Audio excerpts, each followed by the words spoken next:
hello खुलुमबाय आंनि थान्दा गोदान बोथोरनि मोनसे जि भिडिअ लुगैदों सनाफोर आंखौ जा आं नोंथांमोनखौ मोनसे खोथा बुंनो जानो नागिरदों लुगैदों आं थारमाने सनाफोर दा भाइरेल फिथा गुदुं जाफुबाय गुदुं थानाय जानो लुगैदों दानि थान्दा बोथोरनि मा होनो खनजिथा दैमारियाबोथ'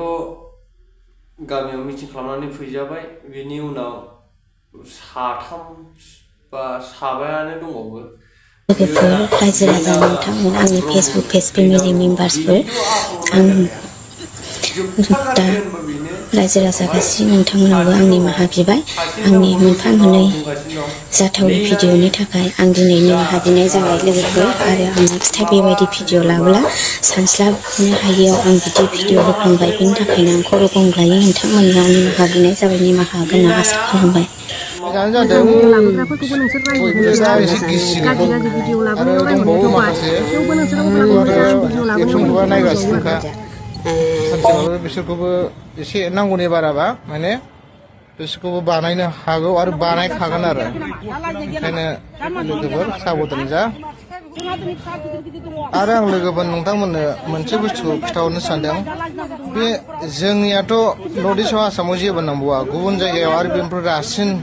जाथाय जागासिनो दं मिथिबायना माने गावनायसिम बेबायदि सोलिगासिनो दं गाज्रि भिडिअ लाबोग्राफोरखौ मिथिबायना ओमफ्राय आरो सिगां वार्निं होग्रोयो वार्निं होनायाव जुदि मानियाबा बेखौ गावनायसिम जाबाय आरो ना आरो लामा सामायाव माने फुख्रेमनाय एक्सिडेन्ट खालामनाय बिबाय दा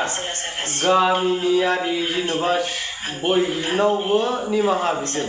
मानो बिसोरबो दामजानांगौ जोंनिनो बारग' आर्मि सार नामखौथ' आं बुंला मानो बुंबावनो बिथाङाबो बिराद मोजां मोनदों मानि थाखाय मोजां मोनदों होनोबा जोंनि बर' हारिया बेबायदि जानाङा जोंनि बर' हारिया दख'ना गानग्रा दै जोंनि बर' हारिया माबा नङा सोरबा सुरिदार सोरबा बिदिनो नङा जोंनि माबायानो ट्रेडिसनेलानो आलदाखा बर'ना मिथिबाय दा बे हारिखौ लानानैनो जोंनि सारा